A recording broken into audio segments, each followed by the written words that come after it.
안녕하세요. 사연에 빠지다의 DJ 민영입니다. 오늘도 두 가지 사연 준비되어 있는데요. 사연 시작하기 전에 구독과 좋아요 버튼 잊지 마시고요. 그럼 오늘의 사연도 함께 시작해 볼게요. 안녕하세요. 저는 결혼 9년차 워킹맘입니다. 일찍 결혼해서 아직 20대인데 초등학생 엄마이죠. 요즘 TV에 보면 고등학생 엄마 아빠가 나오던데 제가 그랬습니다. 아르바이트를 하면서 만난 지금의 남편과 연애를 했고 아이가 생겨 결혼을 했죠. 당시 저는 할머니와 함께 살고 있었고 할머니께서 돌아가신 뒤에는 학교도 그만두고 생계를 위해 일을 해야만 했답니다. 부모님이요? 글쎄요. 죽었는지 살았는지 아직도 모르겠습니다. 얼굴도 어렴풋하게 기억이 나는 것 같기도 한데 초등학교 입학 전부터 줄곧 할머니와 살았기 때문에 지금 다시 만난다고 해서 알아볼 수 있을지도 잘 모르겠네요. 할머니께서도 엄마와 아빠도 찾지 않는 저를 보면 한숨을 참 많이도 쉬셨어요. 언젠가 잠결에 자식 새끼 버리고 간 연놈들 천벌을 받을 거라고 한 것으로 봐서는 아마도 저는 두 분에게 버림을 받았던 모양이죠. 하지만 저는 할머니에게 두 사람의 몫의 사랑을 듬뿍 받으면서 자랐고 그랬기 때문에 저를 버린 두 사람이 한 번도 그립다거나 보고 싶다거나 하지 않았답니다. 이런 저의 어린 시절의 영향인지는 몰라도 저는 결혼을 일찍 하고 싶었어요. 그래도 너무 어린 나이가 아니냐고 한숨을 쉬시는 분들이 계실지도 모르겠네요. 어떤 분들은 제가 발랑 까졌다고 욕하시는 분들도 계시겠죠. 실제로도 그런 말들을 참 많이 들었고요. 그때마다 기분이 나쁘고 짜증이 울컥 치솟기는 하지만 저는 한 번도 저의 선택을 후회하지 않는답니다. 제가 부모 복은 없지만 시댁 복은 있거든요. 남편도 저도 어린 나이에 생긴 아이 때문에 결혼을 했지만 시부모님께서는 정말 저를 아껴주고 딸처럼 여겨주셨거든요. 저도 알아요. 딸 같은 며느리 없고 아들 같은 사위 없다는 사실. 그래도 저는 정말 시댁에서 딸처럼 지냈답니다. 시어머니께서는 결혼 5년 차에 심장마비로 돌아가셨지만 살아계시는 동안 얼마나 저를 예뻐해 주셨는지 몰라요. 아마 이런 경험을 해본 며느리는 드물지 않나 싶은데요. 하루는 남편이랑 크게 싸운 적이 있었어요. 얼마나 크게 싸웠는지 주무시던 시부모님께서 깜짝 놀라서 나오실 정도였죠. 그렇게 싸우고 너무 억울하고 분해서 진짜 엉엉 소리를 내면서 울고 있는데 그때 시어머니께서 제 등을 토닥이시며 자기랑 자자고 하시더라고요. 우는 제 등을 토닥여 주시면서 괜찮다고 낮이 되면 남편을 호되게 혼내겠다고 말씀해 주셨죠. 이 정도 되면 정말 저 시부모 복 있는 거 확실하죠. 이렇게 저를 예뻐해 주셨던 시어머니께서 갑작스럽게 심장마비로 세상을 떠나시고 저희 집안은 한동안 정막에 휩싸일 수밖에 없었습니다. 원래도 다정하거나 말씀이 많으신 편이 아니기는 했지만 시아버지께서는 하루에 말씀하시는 횟수를 셀 수 있을 정도로 더 줄어드셨습니다. 남편과 저는 시아버지께서 혹여나 나쁜 마음을 먹으면 어떻게 하나 걱정을 태산처럼 했답니다. 그때 해외 발령으로 독일에 계시던 형님과 아주버님께서 강아지를 키워보는 것이 어떻겠느냐고 권해주시더라고요. 그래서 외출하기 꺼려하시는 시아버지를 모시고 유기견 보호소에 가서 귀여운 진도믹스 2마리를 입양했답니다. 아직 한창 애기인 녀석들이었죠. 강아지가 오고 나서 시아버지께서는 예전의 모습을 되찾아 가시는 것 같았어요. 아이들과 매일같이 산책을 나가시면서 밝아지신 모습에 저나 남편도 웃을 수 있게 되었죠. 그렇게 평화를 찾아가는 듯 했어요. 하지만 평화롭던 순간도 금방이더군요. 겨우 안정을 되찾는가 싶었는데 바로 사건이 터지고 말았죠. 바로 작년 시아버지께서 재혼을 하셨거든요. 시아버지의 재혼이 뭐가 문제가 되느냐고 물어보실 수도 있어요. 돌아가신 아내의 추억만 붙들고 살아야 하는 것은 아니냐고 하시면서 이런 이야기를 하는 제가 이상하게 보일 수도 있고요. 하지만 재혼하시고 1년, 그 시간은 저희 가족들에게는 통째로 도려내고 싶은 최악의 순간들이었답니다. 시아버지께서 시어머니를 만난 것은 강아지 운동장이었다고 해요. 한 달에 2번 정도 아이들을 데리고 가셨는데 그곳에서 작은 강아지를 데리고 나온 시어머니를 만났다고 하셨죠. 나이대도 비슷해서 서로 자주 어울렸고 알고 보니 집도 그리 멀지 않다 보니 아이들을 데리고 함께 산책을 나가기도 하며 두 분의 사이는 급속도로 가까워지셨죠. 좋아하는 감정까지 생겼는지는 잘 모르겠어요. 시아버지 말씀으로는 두 분이서 서로 의지하면서 여생을 함께 하자는 이야기를 나눴다고 하셨거든요. 남은 가족들이요. 당연히 속으로는 불편한 감이 있었지만 그래도 시아버지께서 원하신다면 상관없다는 반응이었죠. 고개를 끄덕이며 시아버지의 결정을 축복했고요. 물론 시아버지를 직접적으로 모시고 사는 저희 부부도 마찬가지 생각이었어요. 남편은 시어머니께서 쓰시던 방을 정리하면서 한동안 우울해하기는 했지만 그래도 남은 사람은 살아야 하지 않느냐며 시아버지의 결정을 환영했답니다. 저도 처음에는 그렇게 생각했어요. 시어머니를 직접 보기 전까지는 말이죠. 시아버지께서 인사를 시켜주신다며 집으로 데려오셨는데 첫눈에 저는 무언가 말할 수 없는 불편함을 느꼈어요. 뭐가 문제라기보다는 그냥 첫인상이 좋지 못했어요. 저를 위아래로 보는 시선이 순수하지 못하다는 생각을 했거든요. 이유가 있는 것은 아니다 보니 그저 저는 제가 돌아가신 시어머니를 너무 좋아했기 때문에 이런 마음을 먹는 거 아닌가 싶어 괜히 반성을 하고 있었을 정도였죠. 하여튼 처음 인사를 오신 날 시어머니께서는 혼자가 아니셨어요. 딸이라고 하면서 제 또래의 여자와 함께 오셨죠. 저보다 1살 많더군요. 시어머니께 자식이 있다는 이야기는 이미 들어서 알고 있었기에 놀랄만한 일은 아니었어요. 그런데 시누이는 성격이 좋은 것인지 아니면 생각이 없는 것인지 집에 들어서자마자 저희 시아버지께 아빠라고 부르며 살갑게 하는 것은 물론 남편에게도 오빠라고 부르면서 친근하게 다가왔죠. 물론 제게도 언니라고 부르면서 마치 오래전부터 저희 가족의 구성원이었던 것처럼 행동했답니다. 아빠, 여기가 아빠 집이에요? 나는 어느 방 써요? 아직 거기까지는 준비를 안 해서 날 정해지고 하면 천천히 준비해야지. 방에 들어가는 가구는 전부 새 것으로 들어가는 거 맞죠? 나 취향이 좀 섬세해서 아무거나 드리는 거 별론데. 당연히 네가 쓸 물건인데 네가 고르게 해주시겠지. 시누이는 시아버지의 팔짱을 끼고는 조잘조잘 신나게 이야기를 하더라고요. 방에 들어갈 침대며 화장대며 구체적으로 어느 브랜드가 좋더라 하면서 신나게 이야기를 하는데 그 자리에 함께하는 저와 남편은 꽂아놓은 보리자루처럼 자리를 지키고 있기만 했어요. 시아버지의 표정을 보니 내심 좋아하는 것 같더라고요. 하긴 아들만 둘인 집에 같이 살고 있는 며느리인 제가 애교가 많은 성격이 아니라서 시누이가 하는 것처럼 하는 사람이 없었거든요. 우리 둘째 며느리가 워낙 야무지고 꼼꼼하니 걱정할 필요 없어. 이 집 구석구석 우리 둘째가 신경 쓰지 않는 곳이 없지. 우리 둘째만큼 딱 부러지게 하는 애가 어디 있나 싶어. 그렇군요. 어쩐지 집이 깔끔하게 정돈되어 있다는 느낌이 들더니 둘째 며느님 솜씨군요. 별 말씀을요. 아버님께서 어수선한 것을 싫어하셔서 아버님께서 원하시는 분위기로 늘 정돈했을 뿐이랍니다. 아버님께서 저를 너무 띄워주시는 것 같아요. 시아버지께서는 그게 무슨 말이냐고 하시더니 저처럼 뭐든 잘하는 애를 본 적 없다고 어찌나 제 얼굴에 금치를 하시는지 살짝 얼굴이 화끈거리기 시작했죠. 뭔가 일부러 더 그렇게 말씀하시는 것 같기도 하고 진짜 기분이 좋으셔서 자랑하시는 것 같기도 하고 어느 쪽인지를 잘 모르겠더라고요. 하지만 분명한 것은 제 자랑에 시어머니와 시누이의 얼굴이 그리 좋지는 못했다는 것이죠. 약간은 이상한 분위기에 저녁 식사를 시작했습니다. 저는 사전에 시아버지께 시어머니와 시누이가 못 먹는 음식은 없는지 여쭤봤었는데 전혀 그런 것이 없다고 하시더라고요. 그래서 평소 시아버지께서 좋아하시는 음식 위주로 준비를 했습니다.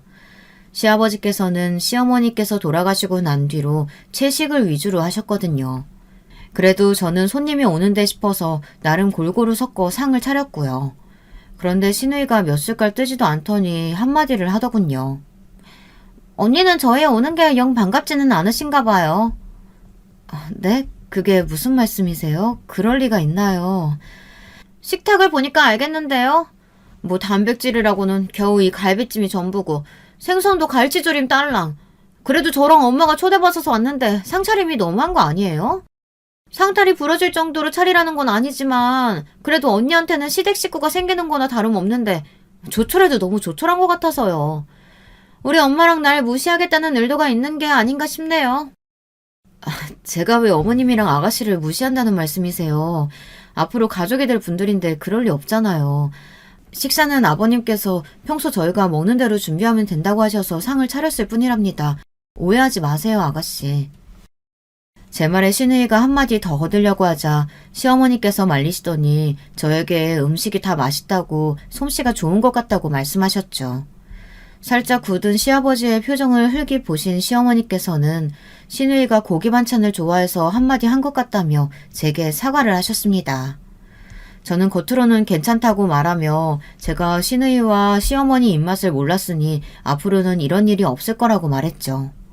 하지만 속으로는 저랑 겨우 1살 차이인데 어리기는 뭐가 어린지 모르겠다는 생각을 했습니다. 그리고 저 나이까지 반찬 투정을 한다는 것이 어디 정상인가 싶기도 했고요. 참 곱게도 잘한 것 같다 살짝 부러운 마음이 있기도 했고요. 어처구니가 없죠.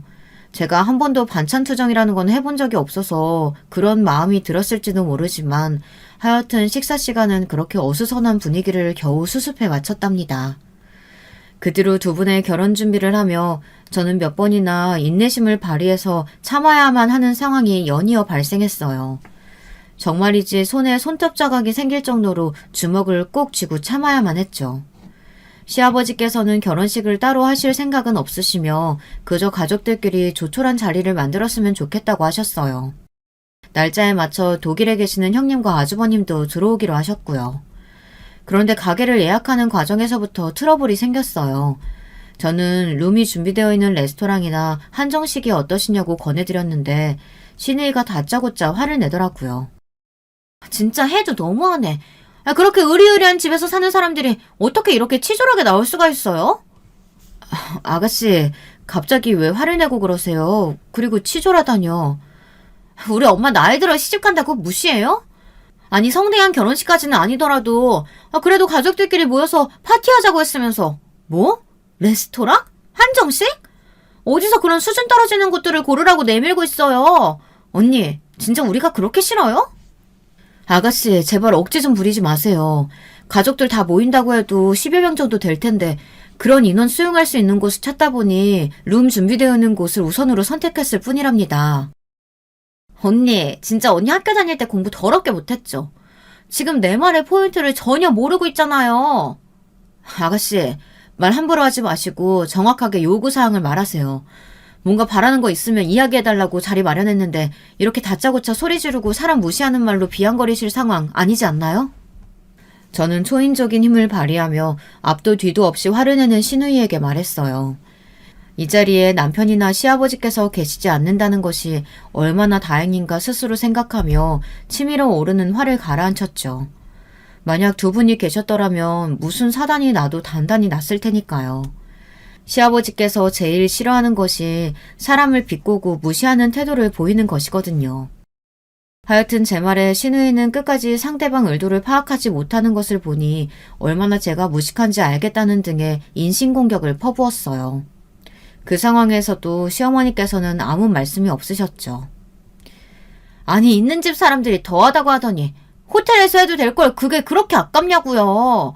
내가 지금 룸이니 메뉴니 그런 것들이 문제인 것처럼 보여요? 우리 모녀 무시해도 정도가 있지. 그런 싸구려 레스토랑이 아니라 적어도 5성급 호텔에서는 결혼식 파티 해야 될 거 아니냐고요. 도대체 왜 말귀를 못 알아먹어요? 우선 아가씨처럼 앞도 뒤도 없이 소리 지르면 누구도 못 알아듣고요. 둘째, 제가 말씀드린 곳들은 싸구려 가게도 아니고 나름 오마카세가 가능한 곳으로 좀처럼 예약하기 힘든 곳이랍니다. 그나마 독일 형님께서 아시는 지인들이라 저희가 원하는 날짜에 자리 만들 수 있다고 하셨던 것이고요. 셋째, 호텔에서 해야 한다고 하셨는데 아가씨가 원하는 수준의 호텔들은 6개월 이상은 기다려야 한답니다. 어머님께서 말씀하신 날짜에 할 수 있을지는 미지수라는 거죠. 저의 구구절절한 대답에 신우이는 잠시 멈칫하더군요. 그때 시어머니께서 신우이에게 어련히 제가 알아서 잘 준비했을 텐데 왜 끼어들어 소란이냐며 꾸짖으시더군요. 헛웃음이 났어요. 지금까지 못 본 척하며 가만히 계시다가 상황이 제게 유리하게 흘러간다 싶으니 나서서 신우이를 꾸짖는 것이 빤히 보였거든요. 저는 모르는 척 제 설명이 부족했던 것 같다고 말하며 입을 다물었지만 진짜 이 사람들이랑 한 집에 살아야 하는가 하는 불안감이 점점 치솟고 있었습니다. 그렇다고 이런 일을 쪼르르 시아버지께 달려가서 이야기하는 것도 너무 웃긴 것 같았죠. 결정적으로 크게 터진 것은 함께 가구를 보러 가면서 생겼어요. 저희 집은 3층짜리 단독 빌라였는데요. 2층과 3층은 각자 출입구가 있는 곳으로 1층에는 시아버지, 2층은 저희가 쓰고 있었답니다. 3층은 아예 독립적인 주방까지 있는 곳이라서 세를 주고 있었고요. 시누이는 1층에 방을 쓰기로 했는데 그게 문제였던 겁니다. 시어머니께서 3층을 시누이가 쓰도록 해주면 안 되느냐고 하시더라고요. 당연히 시아버지께서는 거절하셨죠. 그러자 시누이가 그럼 나가라고 하면 되는 것 아니냐면서 자신이 독채를 쓰게 해달라고 시아버지를 조르기 시작했어요.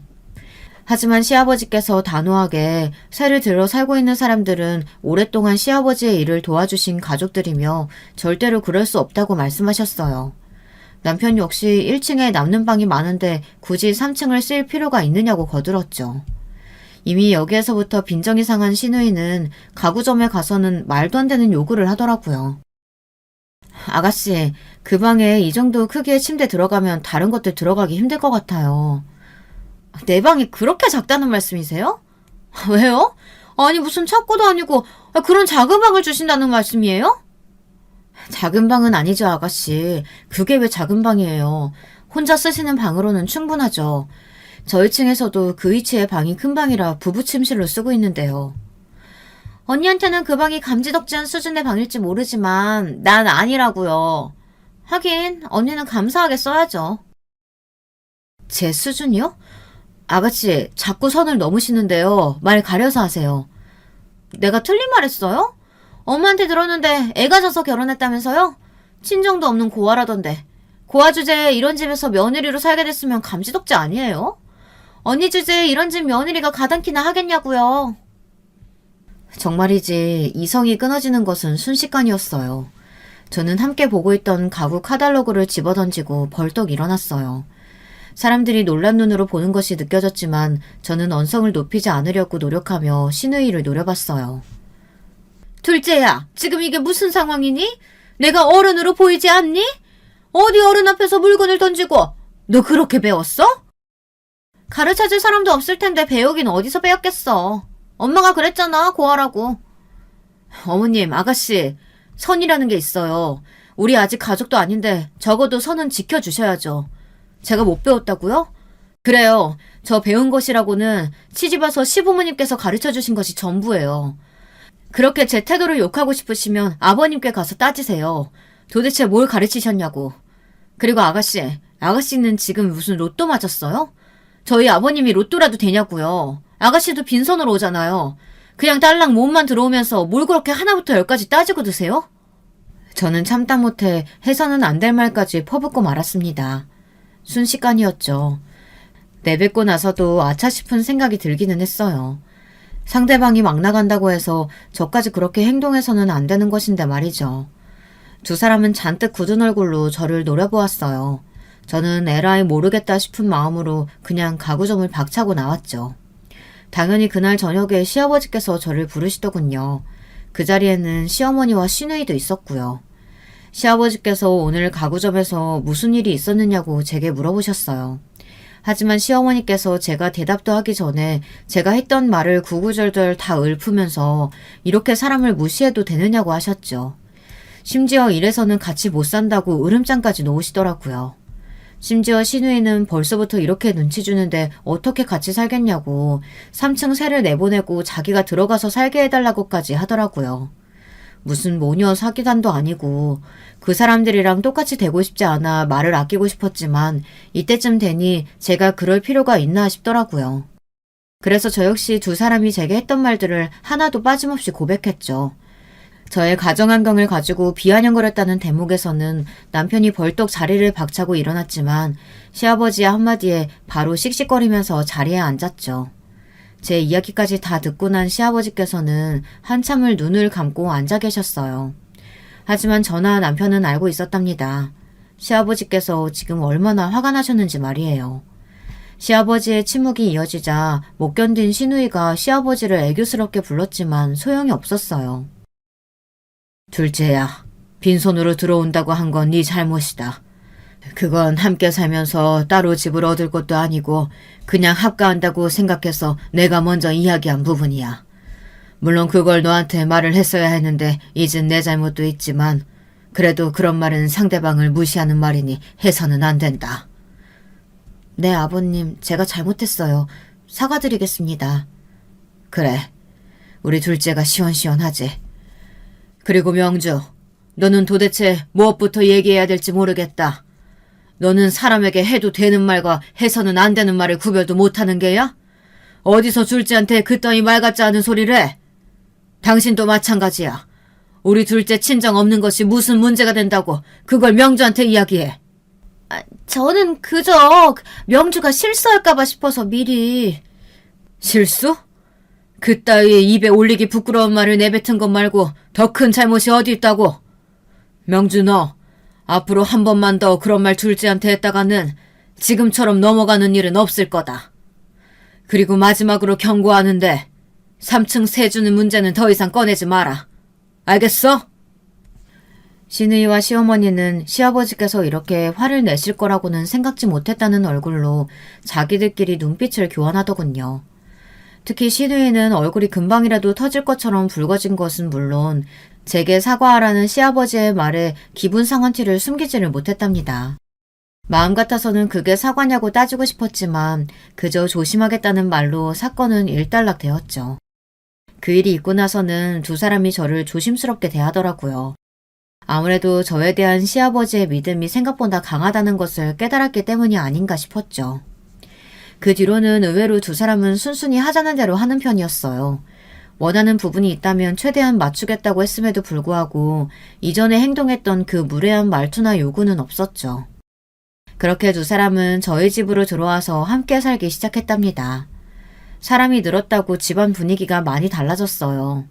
키우던 강아지도 함께 들어오면서 3마리의 반려견이 집안 곳곳을 누비고 다녔죠. 남편은 어수선해진 집안 분위기가 좀처럼 적응되지 않는 눈치였지만 저는 사람이면 어떻게든 적응하지 않겠느냐고 하며 웃어 보였죠. 그렇게 함께 살기 시작한 지 한 달 정도 되었을까요? 시어머니께서 저를 부르시더니 따로 이야기를 좀 하자고 하셨어요. 그이가 며느리 자랑을 그렇게 많이 하더니 정말이지 둘째 솜씨가 장난이 아닌 것 같아. 아버님이 예쁘게 봐주시는 거죠. 아직 서툰 것들이 많아요. 아니지. 밖에 일하랴 살림하랴 얼마나 바빠. 가게도 잘 된다며. 소푼샤 관리도 보통 일이 아닐 텐데 이 큰 집 살림에 가게까지. 지금까지 해오던 일인데 힘들기는요. 처음에는 방법도 요령도 몰라서 많이 헤맸는데 지금은 손에 익어서 힘든 일이 있지는 않아요. 좋게 봐주셔서 감사합니다. 갑자기 칭찬을 하는 시어머니 행동에 어리둥절했어요. 무슨 소리를 하려고 이렇게 밑밥을 깔고 있는 건가 싶기도 하고요. 아니나 다를까 시어머니께서는 나름의 꿍꿍이가 있으시더라고요. 제 얼굴에 금치를 그렇게 하고는 진짜 본인이 하고 싶은 말을 꺼내셨죠. 그동안은 안주인 자리가 공석이라 둘째가 다 했지만 이제는 내가 있잖아. 혼자서 힘들어하지 말고 살림은 나한테 돌려주는 게 어때? 그럼 둘째는 육아랑 가게 일에만 집중할 수 있잖아. 시어머니의 돌려준다라는 표현에 어이가 없기는 했지만 저는 방긋 웃으며 시어머니에게 대답했어요. 다소 시어머니의 입장에서는 충격적인 말이었지만 말이죠. 어머님 모르고 계셨구나. 저희 돈 관리는 전부 아버님이 하고 계세요. 저도 생활비 받아서 살림하고 있고요. 매주 가계부 써서 아버님께 보여드리고 있는데 모르셨어요? 생활비를 받아 쓴다니 그게 무슨 소리야? 살림을 그럼 둘째가 꾸리는 것이 아니라고? 네, 저희도 매달 100만 원씩 생활비 내고 있고요. 그 외에 나머지는 아버님께서 주시는 돈으로 해결하고 있고요. 그리고 얼마나 썼는지 아버님께 보여드리고 있어요. 제가 처음 시집 왔을 때부터 지금까지 줄곧 그렇게 해왔는데 아버님께서 어머님께는 말씀 안 하셨어요? 아가씨한테도요? 제가 놀라는 척하며 말씀드리자 시어머니께서는 당황한 기색이 역력하셨어요. 저는 아가씨도 직장인인데 생활비를 내셔야 하는 것 아니냐고 중얼거리기까지 했죠. 시어머니께서는 살림을 쥐고 마음대로 할 수 있을 것이라고 생각했겠지만 어림도 없었어요. 저는 그런 부분이라면 시아버지와 의논을 해보시는 것이 좋을 것 같다고 말씀드렸어요. 그리고 마지막에는 시어머니께서 저 대신 가계부를 써주시면 너무 감사한 일이라고 말하기까지 했죠. 그러자 시어머니께서는 다음에 다시 이야기하자고 하며 급하게 자리를 벗어나셨답니다. 허둥거리며 가시는 뒷모습이 왜 이렇게나 쌤통인지 10년 묵은 채증까지는 아니지만 한 3년 정도 된 채깨가 가시는 기분이었죠. 시아버지와 시어머니께서 이야기를 하셨는지는 모르지만 살림에 관해 그 뒤로는 따로 말씀이 없으시더라고요. 가계부 쓰는 것에 대해 의논해 보셨냐고 물어볼까 싶기는 했지만 괜히 약 올리는 것 같아서 그만뒀어요. 그 와중에 제가 이상한 장면을 보고 말았어요. 저희 집에는 안 쓰는 방이 하나 있는데요. 그곳에는 남편과 아주버님께서 받아온 각종 트로피들과 시아버지께서 수집하신 물건들이 전시되어 있답니다. 그 중에는 돌아가신 시어머니께서 남기신 물건들도 보관되어 있었죠. 돈이 될 만한 물건들이 들어있는 것이 사실이기는 하지만 그보다는 돈으로 가치를 측정할 수 없는 것들도 있었어요. 하루는 아이들 현장학습이 있다고 하기에 새벽에 일어나 도시락을 싸려고 1층으로 내려오는데 그 방에서 시누이가 나오는 모습을 보고 말았어요. 후다닥 뛰어가는 뒷모습만 보았지만 저는 시누이라고 확신할 수 있었죠. 뭔가 이상한 기분에 저는 시누이가 나왔던 방으로 들어갔어요. 불을 켜고 둘러봤지만 달라진 것은 없더라고요. 시아버지께서 아끼시는 그림도 그대로였고 문을 열어본 흔적조차 없었죠. 저는 그냥 시누이가 잠이 안 와서 들어왔었나 보다 하고 대수롭지 않게 넘겼어요. 하지만 그 괴상한 일은 그 뒤로도 몇 번이나 있었습니다. 그때마다 달라진 것을 찾을 수 없었던 저는 그냥 이 방을 보는 것을 좋아하나 보다 정도로만 가볍게 생각했답니다. 시아버지께서 재혼하신 지 3개월 정도 지났을까. 어느 정도 적응이 된 저는 시누이의 개념 없는 말에도 더 이상 반응을 보이지 않을 정도가 되었습니다. 시어머니께서는 아닌 척하면서 어떻게든 저를 깎아내리려고 발버둥 치셨지만 큰 소득은 없었죠. 그러던 어느 날 시어머니께서 갑자기 앞으로는 아침 준비를 자신이 하겠다고 하더군요. 저와 남편 그리고 아이들은 토스트와 시리얼이면 충분했고 시아버지께서는 야채 주스와 누룽지를 아침으로 드셨어요. 그래서 준비라고 할 것도 없는데 시어머니께서 앞으로 시아버지의 아침은 자신이 하겠다고 하시더라고요. 저는 갑작스러운 통보라서 이상하다는 생각이 들기는 했지만 제가 아침마다 바빠 보이는 것이 미안했다며 1층 가족들 아침은 자신이 하겠다고 강력하게 주장하시니 못 이기는 척 넘겨드렸죠. 그러지 말았어야 했는데 말이죠. 재혼 6개월이 넘어가며 시아버지의 모습이 평소와는 조금씩 다른 것이 보였어요. 워낙 운동을 좋아하시는 분이 점점 기침하는 횟수도 많아지시고 금방 피곤해하셨죠. 병원에서 딱히 큰 문제가 있는 것은 아니라고 했어요. 그래서 그냥 컨디션이 문제인가 보다 넘어가게 되었답니다. 하지만 시간이 지날수록 시아버지의 안색은 점점 나빠지셨어요. 그러던 어느 날 시아버지께서 자전거와 부딪히는 사건이 있었어요.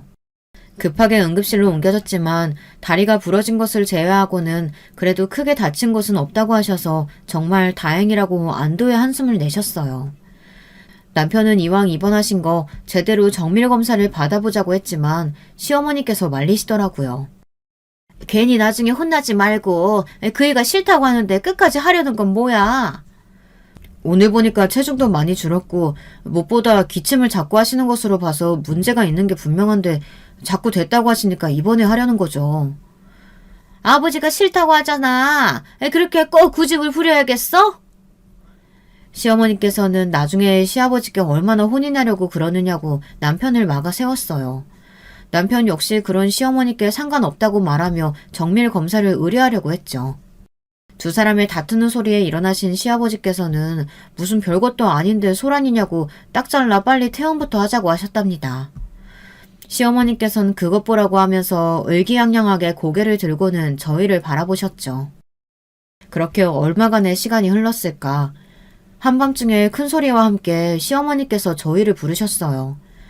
시아버지께서 갑자기 주무시다 말고 일어나서 미친 듯이 기침을 하시더니 기절을 하셨다며 구급차를 부르라고 하셨죠. 저와 남편은 정신이 번쩍 들었어요. 이게 무슨 일인가 싶어서 서둘러 시아버지께 다가갔지만 온몸을 쭉 늘어뜨리는 모습에 심장이 벌렁거렸죠. 남편은 시아버지를 큰 소리를 부르며 호흡은 하고 계신지 확인했어요. 몇 번 몸을 흔들자 희미한 소리를 내며 시아버지께서 정신을 차리셨죠. 남편은 바로 시아버지를 부축해 업고는 달려나갔고 저 역시 남편을 따라 내달리며 급하게 차 문을 열었어요. 혼이 나간 저희 부부는 시어머니와 시누이가 따라오는지 확인도 하지 못하고 그 길로 병원을 향해 운전했죠. 응급실에 도착한 저희 부부는 혼이 나간 상태로 대기실에서 기다리며 시아버지께 큰 문제가 생기질 않길 기도했어요. 1시간 정도 흘렀나 시누이와 시어머니도 병원으로 오더군요. 저는 왜 이 시간이 되어서야 나타났는지 울문투성이었지만 우선은 입을 꾹 다물고 얌전히 대기실에 앉아 있었어요. 곧 의사 선생님께서 시아버지께서 VIP 병동으로 옮겼다는 이야기를 들었죠. 급하게 올라가 보니 병원 원장님께서 오셨더라고요. 시아버지와 초, 중, 고 동창이신 원장님께서 우선 경과를 봐야 하지만 시아버지께서 많이 심각한 상황이라고 하셨어요. 원장님께서는 대성통곡하는 남편을 달래며 데리고 나가셨고 저는 벌벌 떨면서 시아버지의 손을 잡곤 이 모든 일이 거짓말이라고 해달라고 했어요. 그때였죠. 중문 너머로 시어머니와 시누이의 대화가 희미하게 들리더군요. 저는 무슨 꿍꿍인가 싶어 문으로 가까이 다가가 살짝 열었어요. 소파에 앉은 모녀가 아주 화기애애하게 이야기를 나누고 있더군요. 무슨 뒤처리하는 게 이렇게 힘든지. 조금만 더 늦었으면 눈치챘을 거야. 저 둘째 요주 인물이잖아. 그러니까 엄마 확실한 게 한 거 맞지? 저 영감탱이 엄청 알부자라고 해서 엄마 결혼까지 했는데 이제 와서 호빵이면 공들인 시간이 아깝잖아.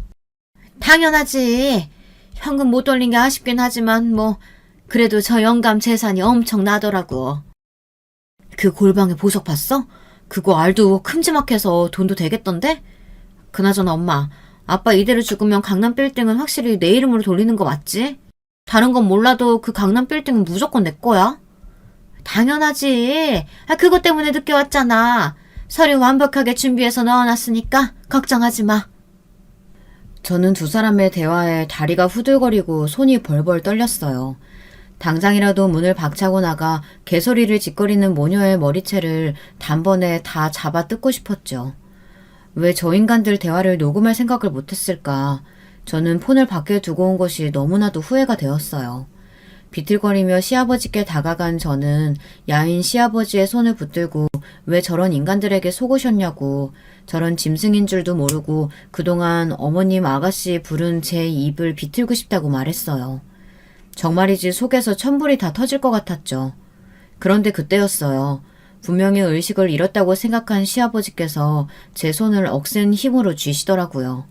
저는 깜짝 놀라 소리를 지를 뻔했지만 급하게 제 입을 막는 시아버지 때문에 숨을 들이마시며 소리를 안으로 넘겼죠. 저는 떨리는 목소리로 시아버지를 불렀지만 시아버지께서는 손가락 하나를 들어 조용히 하라는 제스처를 취하시고는 길게 한숨을 내쉬셨죠. 밖에서는 여전히 두 사람의 대화가 이어지고 있었어요. 시아버지가 돌아가시고 나서 무엇을 할 것인지 자기들끼리 계획을 세우며 난리도 아니었어요. 시아버지께서는 제 손이 아플 정도로 세게 쥐시고는 눈을 감고 계셨어요. 파르르 떨리는 눈가를 보며 저 역시 이를 악물었죠.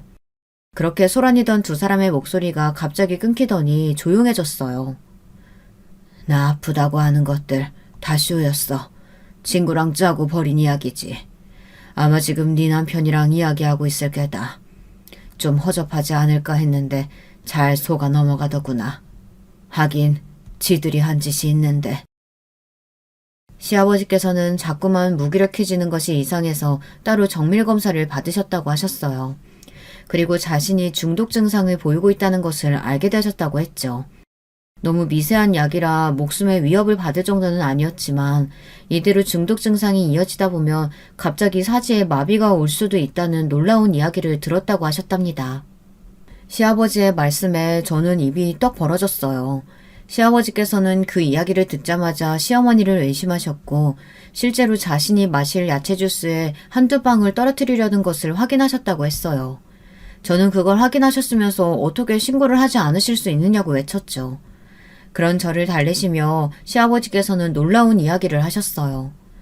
야채 주스에 약물을 넣는 것을 시아버지께 들켰을 때 시어머니께서 올리브유라고 말하며 자신의 야채 주스에도 넣어서는 시아버지와 함께 마셨다는 이야기를 하시더라고요.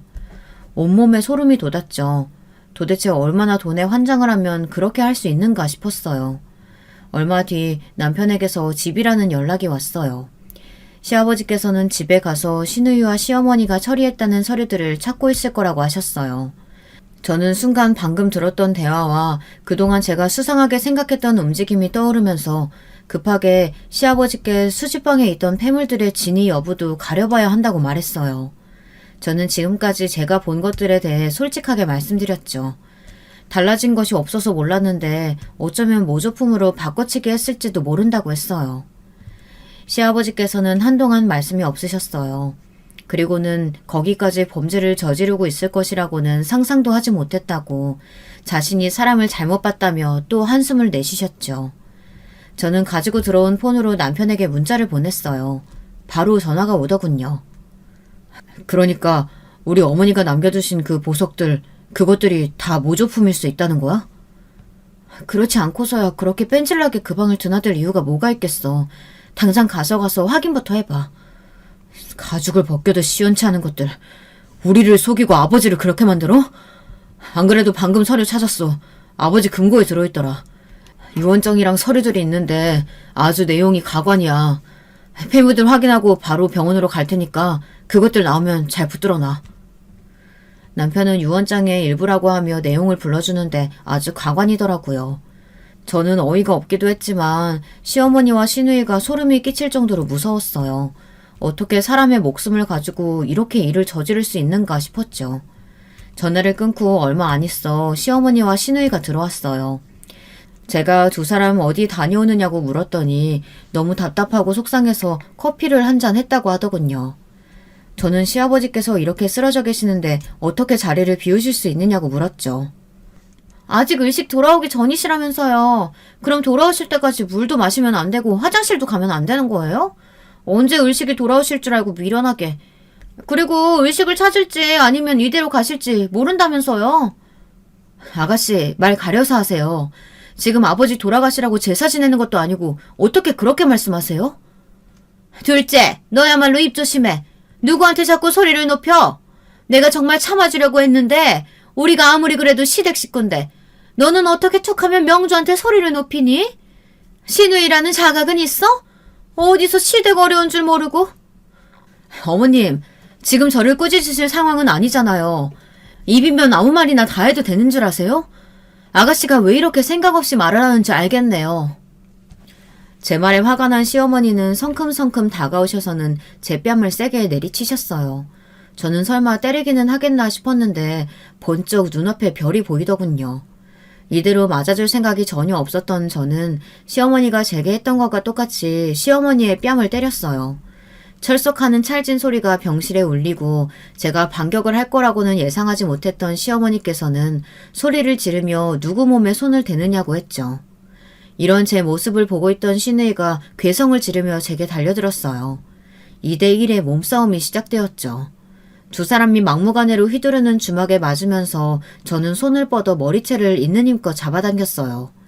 너무 아팠지만 그럴수록 머리채를 잡은 손에 더 힘을 주었답니다. 그때였어요. 당장 내 며느리한테서 손 떼지 못해? 언제 일어나셨는지 시아버지께서 벌떡 일어나셔서는 시어머니와 시누이에게 소리를 지르셨어요. 마치 영상의 일지정지 버튼을 누른 것처럼 두 사람의 행동은 그 자리에 멈췄죠. 삐걱거리는 소리가 들릴 정도로 어색한 움직임으로 시어머니와 시누이는 고개를 돌려 시아버지를 바라보았어요. 그리고는 튀어나올 정도로 눈을 크게 뜨고는 더듬거리며 입만 벌리고 있었죠. 시아버지께서는 천천히 몸을 일으키시고는 당장 그 손 치우라며 연거푸 호통을 치셨습니다. 시어머니께서는 입을 뻐끔거리시다가 겨우 소리를 내 어떻게 일어날 수 있느냐고 하셨죠. 시누이는 반대로 입을 꾹 다물고는 눈을 굴리며 도망가려고 했고요. 저는 급하게 문을 막아서면서 두 사람을 노려보았어요. 당신 의식 없다고 분명히... 왜? 의식이 없어야 하는 사람이 멀쩡하게 자리에서 일어난 게 불만인가? 왜 그렇게 귀신 본 것 같은 얼굴을 하고 있지? 아니, 그게 아니라 위험하다고 했는데 이렇게 고비 넘겨서 너무 좋다, 뭐 이런 말이죠. 의사 선생님 모셔올게요. 시어머니와 시누이는 문을 막아서는 저를 밀쳐내고 밖으로 나가려고 했지만 어림도 없었죠. 제가 끝까지 버티고 서 있었거든요. 시누이는 제게 당장 의사를 불러와야 하는데 이게 무슨 짓이냐며 소리를 질렀어요. 저는 입을 꾹 다물고 그런 시누이를 노려보며 저를 떼어내려는 힘에 버티고 있었죠. 곧 문이 열리는 소리와 함께 남편이 건장한 남자들과 함께 들어왔어요. 그 모습에 안도감이 들면서 팔다리가 후들거리더군요. 남편은 두 사람을 보자마자 으르렁거리듯이 어딜 도망칠 생각이냐며 꿈도 꾸지 말라고 했어요. 가지고 오라고 한 거 다 챙겨왔어? 감정은? 차 변호사님께서 처리해서 오신다고 합니다. 여기 박 변호사님하고 유언장 가져왔어요. 두 사람의 대화에 무언가 눈치챈 시어머니께서는 어떻게든 도망치려고 하셨지만 이미 입구는 건장한 남자들이 지키고 있었기 때문에 불가능했죠. 시어머니께서는 남편에게 이렇게 자신을 막대해도 되는 것이냐며 소리를 지르셨어요. 시누이는 돈이 많으면 마음대로 사람을 가둬도 되는 것이냐고 외치더군요. 그 소리에 남편은 지금 당장 때리지 않는 것만으로도 감사하게 여기라며 맞받아치더군요. 두 사람은 입술을 깨물며 저와 남편을 노려보았어요. 시아버지께서는 아직은 불편하신 몸으로 자리에서 일어나셨어요. 소파에 앉으신 시아버지께서는 억지로 화를 눌러 참는 목소리로 두 사람에게 말씀하셨죠. 강아지 운동장에서부터였나? 어떻게 알고 나한테 접근했어? 무슨 말 하는지 잘 모르겠어요. 접근이라뇨, 여보. 하긴 의도가 있든 없든 이제 와서 무슨 소용이겠어. 내 재산에 눈이 돌아가서 그런 파렴치한 짓을 저질렀는데 말이야. 뭐가 그렇게 급해서 제대로 알아보지도 않고 일을 저질렀는지 모르겠군. 금고 속에 있던 유언장은 가짜인데 말이야. 그걸 바꿔치기 한다고 고생했겠어. 시아버지의 말씀에 시어머니가 비명을 지르셨어요. 원래부터 가짜가 들어있었다니 그게 무슨 말이냐고 했죠. 다 들통났다고 생각이 들었는지 더 이상 숨길 의지도 보이지 않더라고요. 시아버지께서는 증거를 잡기 위해 가짜 유언장부터 만들어 준비를 했다고 말씀하셨어요. 저희 가족 중 그 누구도 그런 계획을 모르고 혼자서만 준비를 하셨던 것이죠. 나한테 들키고 수습하려고 자기가 마시는 야채 주스에까지 약 떨어뜨리는 모습을 보고 내가 오해한 건 아니까 착각할 뻔했지 뭐야. 참 독한 여자군. 당신이란 여자. 시어머니께서는 시아버지께 악담을 퍼붓기 시작했어요. 돈을 그렇게 모았으면서도 조금 떼주면 어떻냐고 그렇게 악착같이 손에 쥐고 있느냐는 말 같지도 않는 논리를 펴가며 이 모든 일은 시아버지 때문이라고 말했죠. 정신이 나간 것이 확실하구나 싶더군요. 곧 차 변호사님이 도착하시더니 역시나 예상했던 이야기를 꺼내셨죠. 돌아가신 시어머니께서 남겨주신 폐물들의 60%가 모조품으로 바뀌어져 있다고 말이죠. 보석까지 덜미가 잡힐 거라고는 생각하지 못했는지 시누이의 얼굴이 사색이 되더군요. 모든 것이 다 밝혀졌다고 생각이 들었는지 악다구니를 쓰던 시어머니께서 이혼해 줄 테니 깔끔하게 갈라서 자고 하셨어요. 그리고는 위자료도 필요 없으니 이대로 모르는 사람처럼 살자고 말이죠.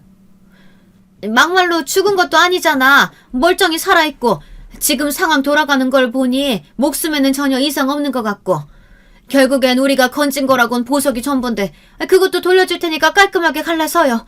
그럼 될 거 아니야. 피해받은 것도 없으니 이대로 끝내자고. 어차피 당신들 손해본 것은 아무것도 없잖아. 치료비? 당신들 돈 많잖아. 병원에서 치료받아. 보석도 돌려준다니까? 그럼 달라진 건 아무것도 없으니까 이제 그만하자고. 시누이와 시어머니는 결론적으로는 아무런 피해 입히지 않았다며 지금 이렇게 자신들을 핍박하는 것이야말로 진짜 범죄가 아니냐고 소리를 질렀어요. 진짜 평범한 사고방식으로는 상상조차 할 수 없는 그런 말을 하고 있었죠. 시아버지께서는 기가 찬다는 얼굴을 하시곤 남편에게 마무리하라고 하시고는 다시 병실 안으로 들어가셨어요. 곧 경찰들이 들이닥쳤고 발버둥 치는 두 사람을 데리고 가버렸죠. 남편은 변호사님을 대동하고 나가서 정리하겠다고 했고요. 다시 조용해진 병실에 원장님께서 언짢은 얼굴을 하고 오셔서는 일이 마무리되어서 다행이긴 하지만 앞으로 치료에만 전념해야 한다고 말씀하셨어요. 한동안은 병원에서 조용히 지내야 한다고 하시며 제게 몇 가지 주의사항들을 알려주셨죠. 그렇게 한바탕 소란이 끝나고 시아버지께서는 혼자 있고 싶다고 하셨어요. 저는 조용히 병실 문을 닫았지만 그 틈새로 숨을 참으며 우시는 시아버지의 소리를 고스란히 들을 수 있었답니다. 저희 집안의 사건은 이것으로 마무리되었어요. 참 어이없으면서도 어떻게 이런 일이 있을 수 있나 싶은 이야기였죠. 이혼 절차야 당연히 진행되고 있는데 아직도 두 사람은 결과론적으로 손해를 끼친 것이 없다며 모든 것을 돌려주겠다고 했음에도 불구하고 과하게 나온다고 맞고소를 하겠다고 한다고 하네요. 정말 아무리 생각해도 이 사람들이 이해가 되지 않더라고요. 여러분들 생각은 어떠세요? 제 이야기를 들으신 여러분들 생각에는 정말 아무도 손해본 것이 없다고 보이시나요? 여러분, 두 번째 사연 시작하기 전에 좋아요, 구독 꼭 눌러주실 거죠? 그럼 두 번째 사연 바로 시작합니다. 기혼 여성분들 중에서는 시부모님과의 관계만큼이나 신경 쓰이고 어려운 것이 바로 동서끼리 잘 지내는 것이란 생각을 가지신 분들이 많으실 것 같은데요. 오늘 제가 소개해드릴 사연, 골치 아픈 동서를 두셨던 사연자분의 이야기랍니다. 안녕하세요. 저는 서울 끝자락에 살고 있는 30대 여성이고요. 사연에 빠지다를 가끔씩 틀어놓는 소소한 습관이자 취미를 가지고 있는데 저의 일화를 사연으로 만들고 싶어서 오늘은 실천해보게 됐습니다. 남들이 보기엔 별다른 큰 문제점 없었던 집, 바로 제 친정 집안이었는데요. 제가 초등학교에 들어가면서부터 아빠가 다니시던 회사를 그만두었고 사업을 시작하셨어요. 엄마는 아빠 뒷바라지를 하며 자식들을 키우셨고요. 전 어렸을 적에 저희 집이 꽤 금전적으로 여유로운 줄 알았어요. 예쁜 옷들도 때마다 살 수 있었고 외식도 자주 하는 편이었으니까요. 실제로 그렇기도 했고 아니기도 했답니다. 이게 무슨 말인가 하면 수입이 아주 불안정했다는 의미죠. 단 10원 한 장도 못 건지고 적자를 보는 상황이 몇 달씩이나 이어지기도 했었고요. 반면에 한 달에 1,000만 원 단위로 돈이 벌리는 때도 있었죠. 그러나 중요한 건 아버지 사업이 적자였을 때가 더 많았다는 사실이에요. 전 위로 언니, 아래로 남동생이 있는데요. 언니가 원래는 착하고 조용했던 것 같은데 중학교 들어가고 나서는 불량 학생이 돼버렸어요. 이상한 친구들을 사귀었고 이성교제에만 관심이 있을 뿐 공부는 뒷전이었죠. 뿐만 아니라 자잘하게 사고도 쳐서 학교에서는 요주의 인물이 되어버렸고 그러자 부모님께서도 다 알게 되신 거예요. 언니가 학교 수업을 땡땡이 치는 것은 물론이고 학원비까지 몰래 빼돌렸다는 것을 아신 부모님께서는 기함하셨어요. 우리가 돈이 어디 있다고? 너 먹이고 입히고 공부시키는 돈! 그거 다 우리 돈인 거 아니야. 너 지금 이러고 있을 때가 아니라 우리 가족 미래를 위해서 죽기 살기로 공부해야 할 때라고 이 철없는 거사. 엄마가 당신의 가슴을 치시며 하시는 발언을 듣고 나서 제가 알게 됐던 거예요. 집안의 비밀을요. 저희 집은 금전적으로 전혀 여유롭지 않았고요. 오락가락하는 수입 때문에 늘 살얼음판이었고 일가 친척들에게서 다 한 번씩 돌아가며 돈을 빌려서 살고 있었죠. 그걸 다 알게 되자 충격이 컸어요. 제가 그때 초등학교 5학년 끝나가던 때였죠. 도저히 철부지처럼 지낼 수가 없어서 용돈이나마 아꼈었고 가지고 싶은 것이 있어도 그게 꼭 필요한 물건이 아니라 사치품이라고 판단이 되면 꼭 참았습니다. 시간이 지날수록 전 부모님의 최고 효녀가 됐죠. 그러나 저랑은 다르게 언니와 남동생은 철이 들지 않았어요. 언니는 공부며 학교 생활에 흥미를 붙이지 못했고 자꾸 밖으로만 나돌았고요. 남동생은 미래에 대한 계획 따위 일절 세우지 않은 채 하루하루 생각 없이 사는 녀석이었지요. 아빠의 사업, 그건 시작해선 안 되는 것이었네요. 저조차도 그 사실을 알았지만 당사자인 아빠는 그렇게 생각하지 않으셨고 설상가상으로 엄마까지 점점 아빠의 생각에 동화되기 시작하셨어요. 1,000단위의 수입이 들어오는 일도 이제는 사라져갔어요. 늘 적자 행진이었죠. 그럼에도 사업장을 버리지 못하셨던 이유는 이러다가 한 방이 온다는 부모님의 근거 없는 믿음 때문이었습니다. 부모님은 고등학교 3학년이었던 언니에게 어차피 그 머리로는 제대로 된 대학을 가기란 무리니까 그냥 대학 가지 말고 공장 들어가서 돈이나 벌어오라고 그랬어요. 그런 말 들으면 공부를 잘하고 못하고를 떠나서 너무 서글픈 게 보통 아닌가요? 하지만 저희 언닌 달랐죠. 대학 가라는 압박이 없어서 신이 난다며 고등학교 3학년 마지막 학창 시절을 헛되게 날려버렸습니다. 공장 들어가서 돈이나 벌어왔냐고요? 아니요. 돈을 벌어오진 않았고 별별 대출을 다 받아서 돈을 더 축냈어요. 저는 중고등학교를 재학하는 내내 용돈이 없어서 늘 궁핍하게 살았는데 친구들 사이에서 눈칫밥 먹어가면서 그렇게 지냈는데 언니란 인간은 장녀라는 책임감 하나 없이 너무나도 쉽게 대출받아서 돈을 쓰는 걸 보자 허무했네요. 그 와중에 부모님은 저한테 명문대 가라고 하셨어요. 명문대 가라고 말하면 그게 바로 이뤄지나요? 학원 하나, 아니 문제집 살 돈도 제대로 안 줘놓고 명문대를 바라시는 게 어이없었죠. 저한테 명문대 안 갈 거면 공장 들어가서 하루라도 빨리 돈 벌라고 하셨어요. 전 부모님께 말씀드렸었죠. 언니나 어떻게 좀 해보라고요. 그런데 부모님께서 하시는 말씀이 언니는 어차피 저런 인간이고 이미 글렀으니까 하고 싶은 대로 하게 내버려 두는 게 상책이라 하셨어요. 언니가 진 빚들은 나중에 천천히 갚으면 된다고도 하셨고요. 황당한 건 그 빚들을 갚아야 할 사람으로 제가 지목됐다는 사실이었죠. 전 명문대를 결국 못 갔지만 준수한 수준의 대학은 갔습니다. 코피 터지게 공부하고 아르바이트 해가며 오만 난리를 친 끝에 간신히 대학 생활을 이어나갈 수 있었고요. 끝내 아빠의 지긋지긋한 사업은 완전히 정리가 됐어요. 어마어마한 빚만 남긴 채 말이죠. 부모님 두 분 다 사지 멀쩡하셨으니 그때라도 다른 돈 되는 일을 찾아서 시작하셨으면 됐는데 몸 힘든 일은 하기 싫다 하시더군요. 돈이 적게 벌리더라도 편한 일 하겠다고 하셨어요. 그 앞에서 제가 얼마나 기가 막혔는지 모릅니다. 그리고 제 남동생 말이죠. 아주 어린 나이에 결혼을 해버렸어요. 왜냐하면 역시나 아주 어린 나이였던 올케가 임신을 하는 바람에 그렇게 되어버렸어요. 올케는 집안 사정이 무척 복잡해서 사실상 자기 가족들과 반쯤 인연을 끊고 사는 사람이었고요. 그런 올케가 너무 불쌍하고 측은해서 남동생은 마음을 주게 됐고 그러다 보니까 애가 생겼다고 하더라고요. 전 당연히 두 사람을 반대했어요. 한 생명을 책임지기엔 두 사람이 아직 여러모로 미흡했고 올케는 자기 집안 도움을 기대할 수 없는 데다가 저희 집 또한 코가 석자였으니까요. 그럼에도 혼전 임신 소식에 기함하셨던 부모님께서 결국 남동생과 올케를 받아주시고 마셨죠. 저희 집에서 올케도 같이 살면 되니까 어떻게든 되지 않겠냐는 게 부모님의 뜻이었는데 듣고 있던 저는 속이 탔어요. 부모님은 무능력하시지, 언니는 망난이지, 남동생은 대형사고 쳤지, 너무 답답했네요. 평생 봐온 제 가족들이었지만 암만 해도 이해가 안 갔어요. 돈 한 푼 제대로 버는 사람이 없는데 마냥 낙천적이고 아무 생각 없는 가족들을 보면서 저만 미칠 지경이었죠. 정말이지 저만 친정 집안에서 이방인 같았어요.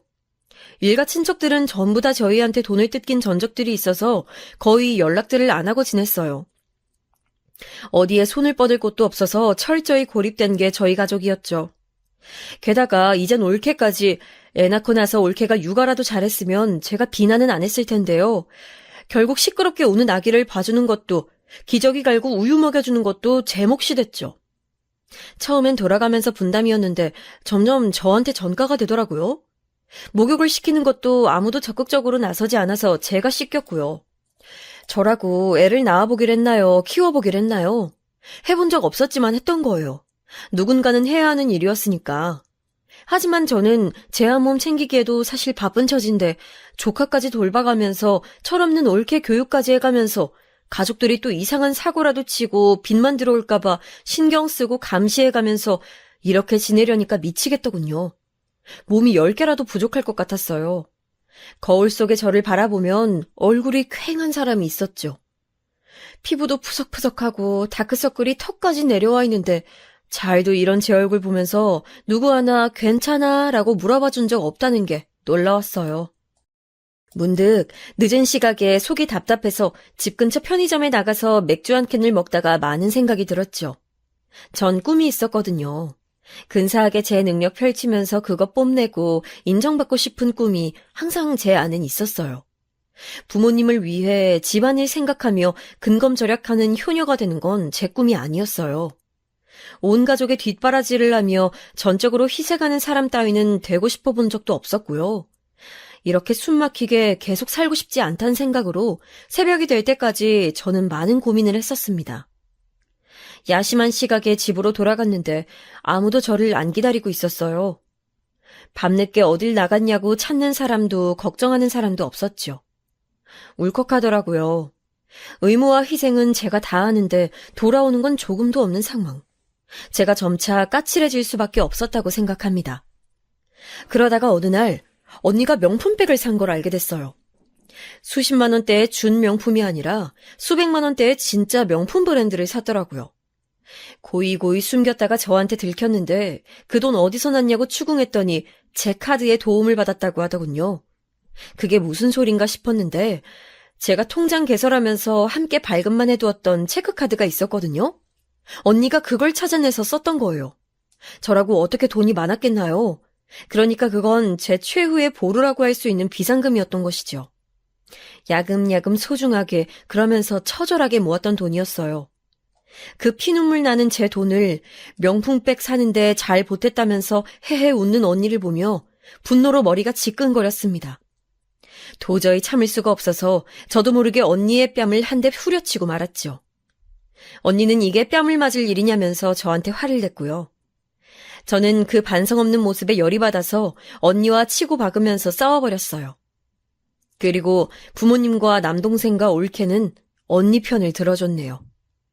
이미 가방을 샀으면 어쩔 수 없는 일인데 왜 감정적으로 사람을 몰아세우냐며 제가 잘못한 일이라고 부모님께서는 저를 꾸짖으셨어요. 남동생과 올케는 워낙 자기들이 제가 아닌 언니 같은 유형의 사람들이니까 그쪽에 동질감을 느꼈고요. 잘난 것 하나 없이 능력 없고 잘해보고 싶은 마음은 있는데 모든 게 잘 안 풀리는 언니의 입장이 불쌍하다면서 남동생과 올케는 제 앞에서 언니의 변호를 해줬네요. 제가 자기들 아기를 밤잠 설쳐가며 돌봐준 건 싹 다 잊었나 보더라고요. 그날 알았죠. 저의 지난 세월 그 모든 희생은 아무 의미 없었다는 것을요. 제 친정 식구들에게 저는 부려먹고 희생시키기 좋은 사람일 뿐이었어요. 노력하고 미래를 꿈꾸는 사람은 집안에서 오직 저뿐이었고요. 끝까지 제가 잘못한 거라고 말씀하시는 부모님을 보며 모든 것을 내려놓은 저는 짐을 싸서 집을 나가버렸어요. 가족들 없이 살겠다고 선언했죠. 독립을 하면서 제가 다짐하게 된 것들이 있었어요. 금전적인 불안감 없이 안정적으로 살아야겠다는 것. 현실에 안주하며 많은 것들을 타협하고 쉽게 사는 방법을 행하지 않겠다는 것.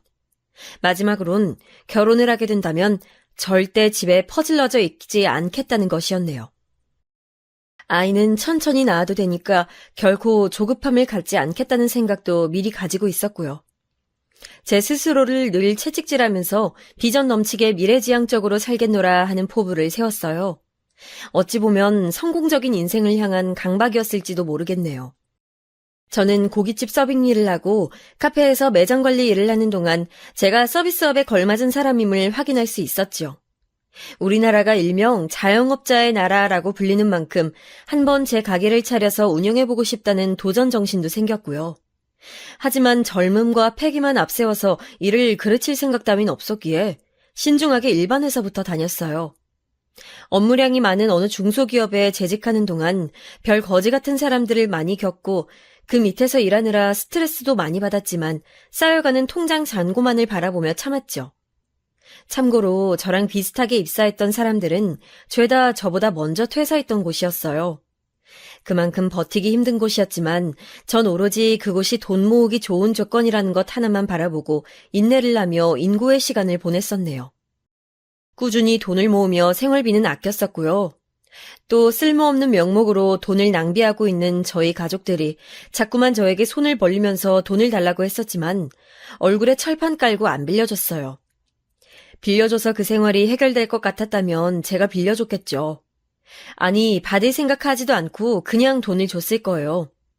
하지만 제 가족들, 제가 직접 평생을 겪어봤기에 너무나도 잘 알았어요. 차라리 돈이 진짜로 아예 없어야 그나마 정신을 차릴 사람들이란 것을요. 그래서 저는 회사에 재직하는 동안 가족들에게는 제 연봉을 밝히지도 않았어요. 돈 달라고 연락 오면 저도 자취하고 생활하느라 이래저래 돈 들어가는 곳은 많은데 박봉에다가 회사 일도 힘들어서 우울증 걸릴 것 같다고 그런 식으로 가족들에게 둘러댔었죠. 지금에 와서 하는 소리지만 그때 제 마음이 정말로 편치 않았습니다. 생판 남도 아니고 제 가족들인데 수입을 속이고 힘들다고 한탄을 늘어놓는 게 최선이라는 것, 이 사실 자체가 저를 서글프게 만들었던 것 같아요. 겉으로 표현해 본 적은 없었으나 늘 외롭고 심란하고 씁쓸했죠. 저는 고된 회사 생활의 마무리를 슬슬 준비하면서 제가 차릴 가게의 구상에 들어갔어요. 사실 맨 처음에는 카페를 생각하긴 했었는데 어렸을 때부터 제가 워낙 요리를 많이 해오기도 했고 자신감도 있어서 식당 쪽으로 생각을 틀었어요. 바쁘게 회사 다니는 자취생 중에서 저처럼 요리 많이 해먹은 사람도 드물 거예요. 청년들이 주로 창업하는 메뉴를 찾아다니며 탐사에 나섰고 가게 오픈을 준비하고 있는 예비 사장님들이 활동하는 인터넷 모임에 가입해서 활동도 시작했어요.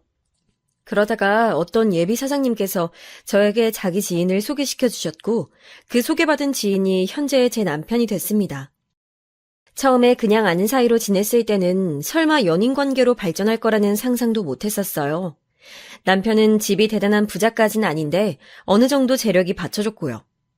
대학 나와서 회사 다니다가 그만둔 뒤로는 프리랜서로 일하면서 때마다 일감 받아 처리하며 푼돈을 버는 중이었어요. 푼돈만 벌어도 괜찮았던 것은 남편이 카페를 운영 중이었기 때문이겠지요.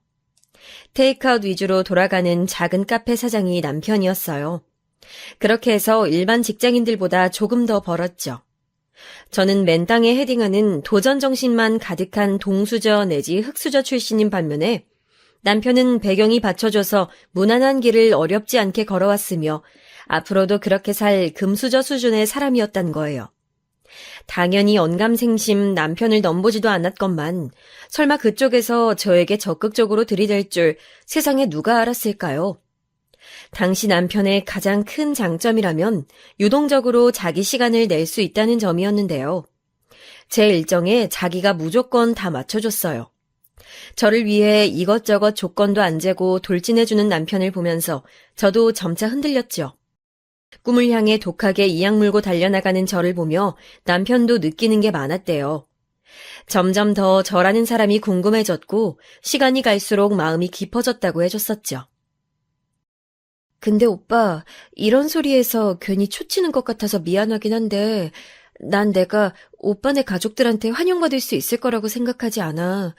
그래서 오빠랑 연애하는 매 순간순간이 즐겁고 행복하면서도 함께하는 먼 미래를 상상할 수가 없어. 네가 어떤 생각하고 있는지 알아. 너 만나면서 내가 그런 것 하나도 고려 안 했을까 봐. 걱정하지 마. 너만 나랑 결혼하는 거 좋다고 해주면 나머진 내가 다 알아서 해결할 테니까. 오빠 지금 진심이야? 나 듣기 좋으라고 허세 부리는 거 아니고? 오빠한테 하나 있는 남동생은 나보다 훨씬 더 배경 좋은 여자친구 만나잖아. 그 두 사람은 오래 만났다는 거 보니까 아무래도 결혼까지 갈 것 같은데 여러모로 내가 금세 비교될 것 같아. 아버님 어머님께서도 자연스럽게 내 조건이 못나 보이실 거고 너무 이해가 돼서 내가 오빠를 욕심내기가 힘드네. 넌 우리 아버지, 엄마랑 저녁 한번 먹어본 게 다잖아. 네가 내 부모님에 대해서 예상하고 있는 것들이 만약에 많이 틀린다면 어떻게 할래? 혹시 두 분이 너를 마음에 들어 하실 거라곤 상상도 못 해왔지. 왠지 너라면 그랬을 것 같네. 전 처음에 남편이 장난치는 줄 알았어요. 저 듣기 좋으랍시고 거짓말을 섞고 있는 거라고 생각도 했었고요. 하지만 남편이 저에게 해줬던 말들은 정말 놀랍게도 진실이었답니다. 제 머릿속에선 무조건 연애면 모를까 결혼은 저를 장남에게 허락해주지 않으실 거라고 믿었던 시부모님께서 실상은 반대셨던 거예요. 생활력 강하고 나이에 비해 성숙하고 침착한 성정을 가지고 있는 저의 면모를 두 분은 높이 평가해 주셨습니다. 남편은 살짝 즉흥적인 기질이 있어서 계획을 바탕으로 행동하기보단 일단은 내지르고 나서 상황을 판단하고 수습하는 편인데요.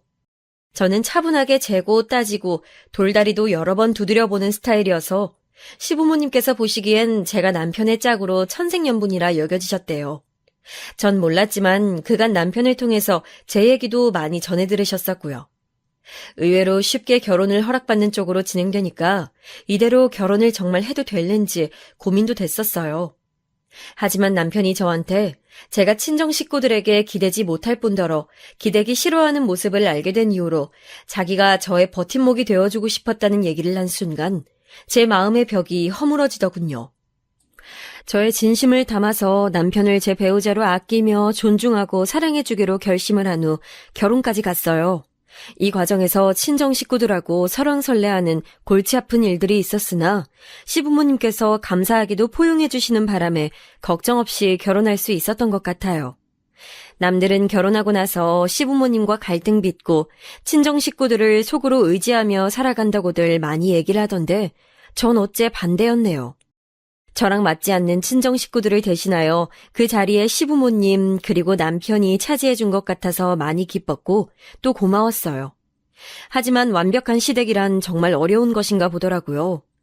좋은 시부모님 만났더니 이상한 데서 장벽이 튀어나왔어요. 이제 제 동서 이야기를 해야겠네요.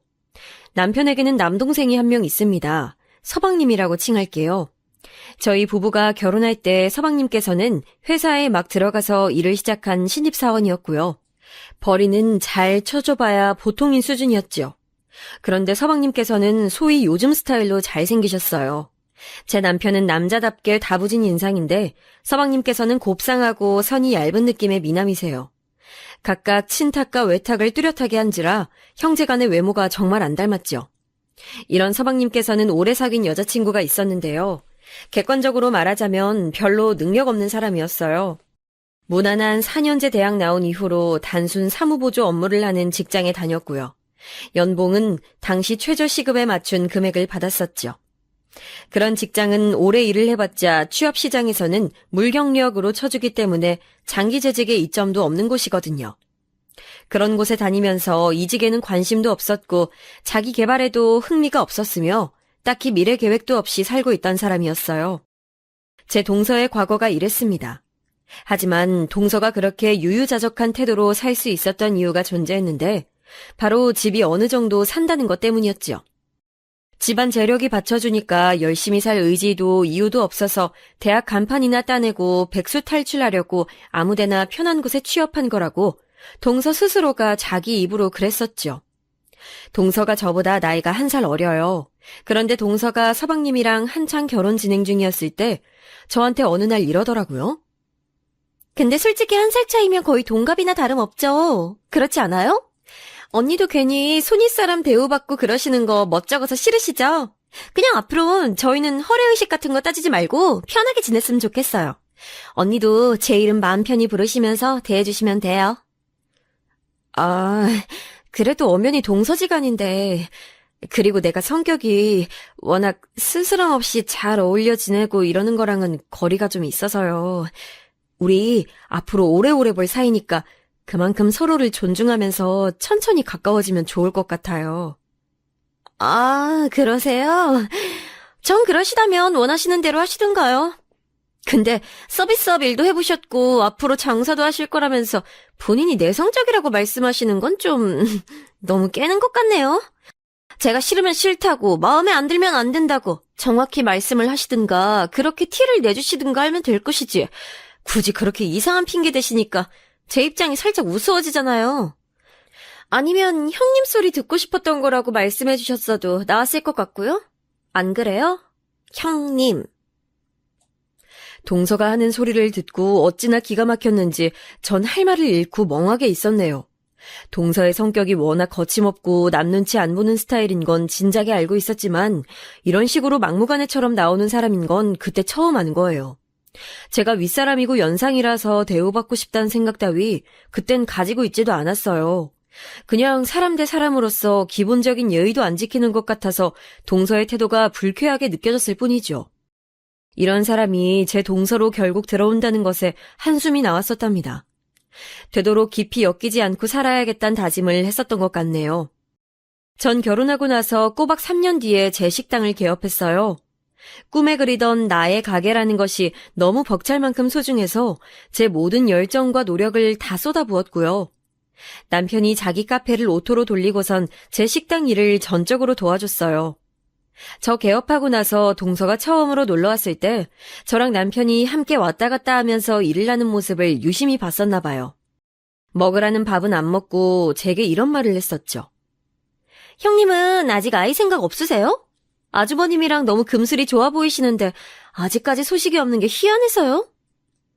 동서가 보기에도 내 일상이 너무 바빠 보이지 않아? 이제 막 내 일을 진짜로 시작해보려는 참이라서 아이 갖는 건 천천히 생각해봐야 할 것 같네.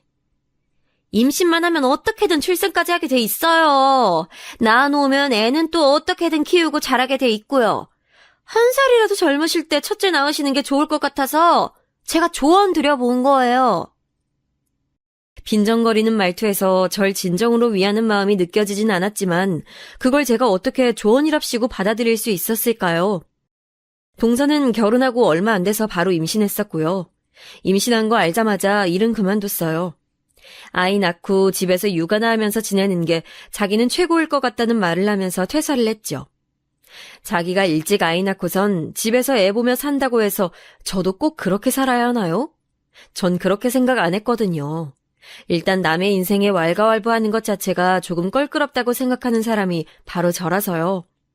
근데 동서가 제 가게에 처음 놀러와서 이세 가지라고 조언 아닌 조언을 날린 이유로 얼마 안 지나서 저한테 카톡으로 또 그런 얘기를 보내온 거예요. 노산이 불러오는 위험성이라나 하는 인터넷 뉴스 기사 링크를 저한테 대뜸 전송했더라고요. 그러면서 제가 애 낳는 것보다 자기가 둘째 가져서 낳는 게 빠를까봐 걱정된다는 사족도 덧붙여왔어요. 정말 쓸데없는 오지랖이라 생각이 들어서 그간은 동서가 싸가지 없게 굴어도 그러든지 말든지 계속 무시하면서 지냈지만 따끔하게 한마디 해줬죠. 동서, 미안한데 동서나 알아서 잘 살았으면 좋겠어. 나는 내 가게 운영하느라 워낙 바쁜 사람이라서 지금 아이 가질 생각을 할 겨를조차 없는데 동서가 나한테 선 넘으면서 참견하는 게 썩 기분이 좋진 않네. 아, 그러시군요. 제가 생각이 무척 짧았네요. 죄송해서 어쩌죠? 전 워낙 금전적으로 어려워 본 적이 없었기 때문에 형님처럼 아등바등하면서 뭐라도 하나 해보려는 애쓰는 모습이 저한텐 없었거든요. 그래서 형님의 사고방식을 이해하기 어려웠나 봐요. 형님은 그렇게나 볼품없는 친정만 두지 않으셨어도 더 활활 날아다니셨을 분 같은데 늘 안타깝게 생각은 하고 있었네요. 부유한 편에 속한 친정을 둔 저랑은 인생의 출발점부터 다르셨으니까요. 동서는 별로 필요 없는 발언을 아무 때나 날리는 버릇이 있네. 육아 스트레스 때문에 많이 지쳤나 봐. 정신이 오락가락하는 것 같아서 걱정돼. 본인 스스로를 추스르기도 힘들어 보이는데 내 사정에 참견까지 하진 않는 게 동서한테 이득일 것 같네. 알아들었지? 제가 차분하게 동서의 날뛰는 망아지 같은 기운을 눌러줬었죠. 동서는 대꾸도 제대로 못한 채 먼저 전화를 끊었었고요. 그 이후로 동서가 저를 마주치면 표정이 썩어 들어가더군요. 제 가게에 먼저 놀러오지도 않았고요.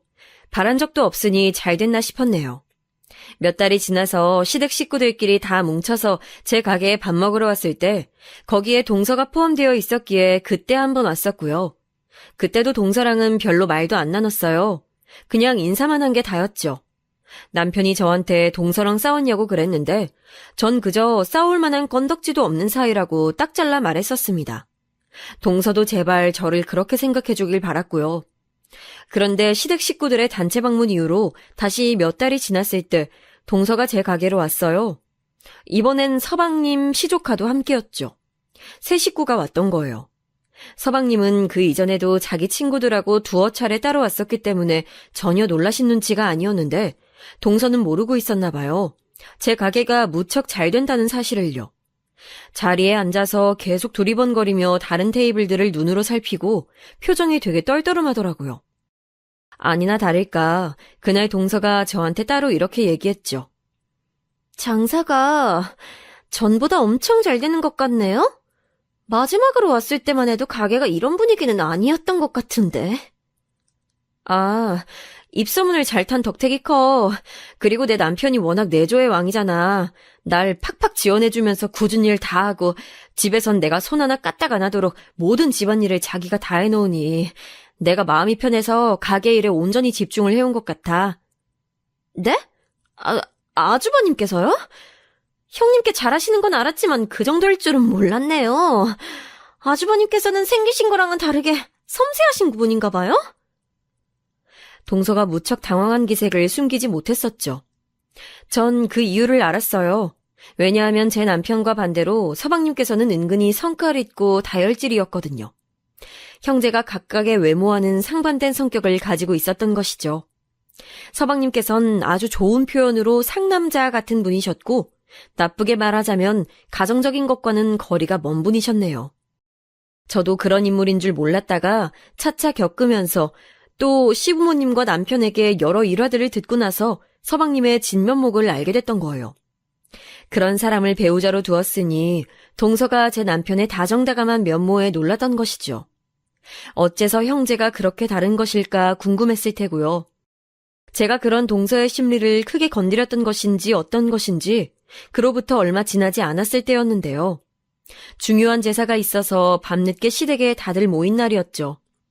그런데 동서가 저한테 슬쩍 시비를 걸더라고요. 말도 틱틱거리면서 해댔고요. 전 애써 무시했습니다. 그런데 그걸 시어머니께서 보셨던 모양이에요. 따로 저희 두 사람을 불러놓고 동서를 다그치셨어요. 손윗사람에게 예의 차리면서 행동하라는 것이었죠. 저는 시어머니께 감사해서 속으로 감동을 하였고 옆에서 동서는 분하다는 듯이 입술만 꽉 깨물고 있었네요. 그날 제사 다 마치고 각자 집으로 가는 길에 지하 주차장에서 헤어지려고 하는데 동서가 제 쪽으로 오더니 이런 말을 날렸습니다. 왜 자꾸 타고난 것 하나도 없는 게 기어올라서 내 계급에 맞추려고 하지? 태생이 못났으면 그대로 주저앉아 있어야지. 왜 신분 상승하려고 발악을 해대냐고. 짜증나네. 제가 직접 가게를 운영해보며 느낀 것은 세상엔 다채로운 미친 사람들이 많다는 것이었어요. 또한 사장으로서 인내하고 참아야 하는 순간이 너무나도 많다는 것이었죠. 웬만한 기행에는 내성이 생겨 있었고 참는데 도가 터 있었기에 망정이었지. 안 그랬다면 동서의 머리채를 잡아뜯었을 거예요. 살면서 그런 어처구니 없는 소리를 들어본 게 처음이었네요. 동서는 코웃음을 치면서 몸을 휙 돌리더니 먼저 가버렸죠. 집에 가는 동안 남편이 저한테 동서랑 무슨 일 있었냐고 또 물어왔는데 전 웃음 섞인 한숨만 내쉬었네요. 똥이 무서워서 피하는 건 아니란 심정으로 어쨌든 동서와 최대한 엮이지 않는 것이 상책이란 다짐을 재차 했었는데요.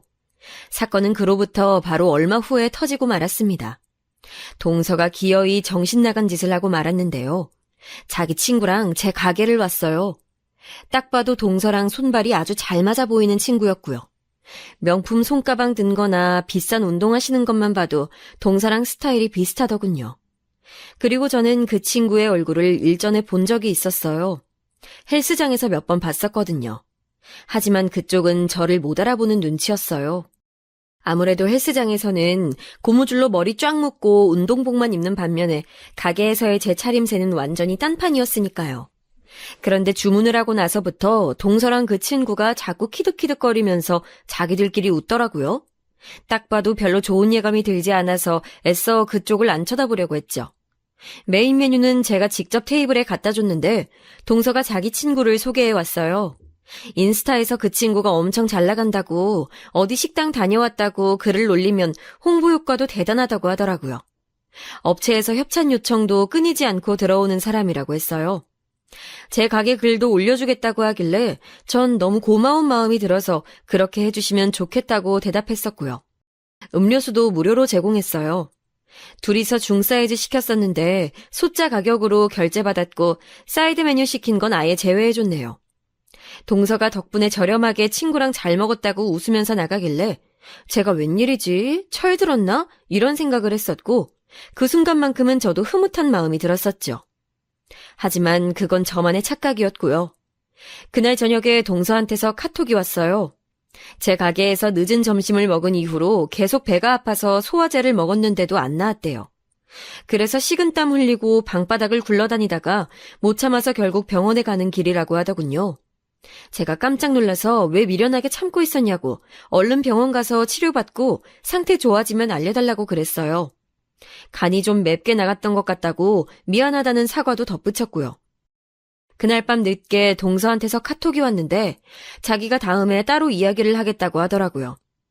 갑자기 뭔 따로 이야기를 한다는 건지 당황스러웠는데 일단 아픈 게 가라앉은 것 같아서 다행이라고 생각했어요.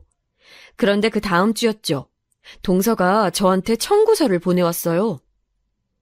이게 도대체 뭐 하는 청구서인 거야, 동서? 저 배 아파서 죽을 뻔했던 거, 그때 마음고생하고 전전긍긍했던 것에 정신적 보상까지 다 받아야겠고요. 그날 이후로 매운 갈비찜 사진만 봐도 속이 쓰리고 식은땀이 줄줄 나는 기분이 들어요. 앞으로 후유증도 걱정되고요. 넉넉하게 1,000만 원 형님께 받아놔야 제가 정상적인 생활을 할 수 있을 것 같아요. 뭐라고? 100만 원도 아니고 지금 1,000만 원이라고 말한 거 맞아? 네, 1,000만 원이요. 솔직히 저한텐 대단히 큰 돈은 아닌데요. 그냥 형님의 진심 어린 사과를 가늠하는 척도인 거예요. 그러니까 1,000만 원 주세요. 황당무계한 청구서 내용을 다시 훑어보던 제가 피식 웃으면서 물어봤어요. 서방님도 알고 계시냐고요.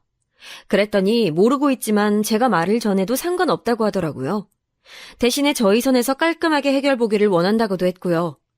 전 이딴 사유로 1,000만 원은 줄 수 없다고 그랬어요. 그러면 제가 용을 쓰고 기를 써서라도 형님 장사 망쳐놓을 건데요?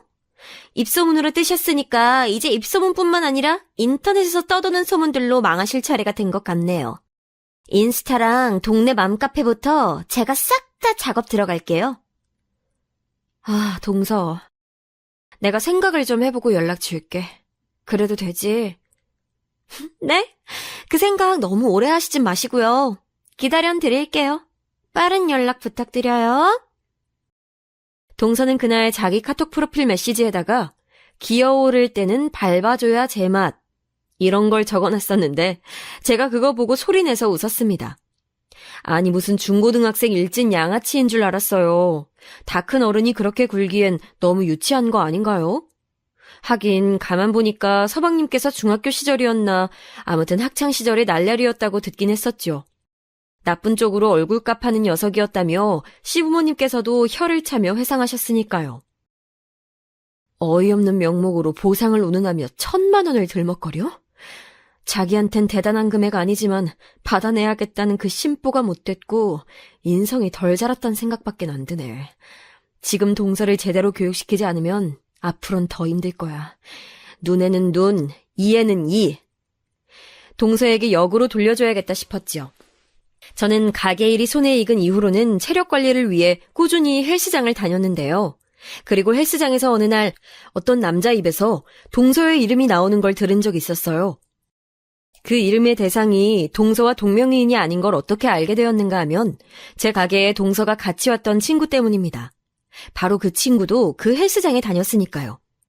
동서의 이름을 입에 올린 남자와 그 친구가 아는 사이였기 때문에 머릿속에서 연결이 확 되어버린 거예요. 저는 그 남자가 동서의 이름을 입에 올리면서 또 다른 남자에게 이런 내용을 떠드는 걸 엿들은 적이 있었어요. 남편 얼굴만 보고 결혼하는데 나랑 오래된 파트너야. 성질 장난 아니라서 아무 남자나 걔 감당 못한다. 그래서 난 걔랑 결혼 안 했지. 평생 감당할 자신 없어서. 이렇게 가끔 만나서 노는 게 훨씬 나아. 이제 나도 몇 달 뒤면 새 신랑 되는데 걔를 슬슬 정리는 해야겠고. 그런 말을 했었던 남자. 자기랑 놀아난다는 그의 파트너가 제 동서임을 저는 확신했어요. 헬스장에 가서 사흘 동안 죽진 끝에 그 남자를 만났죠.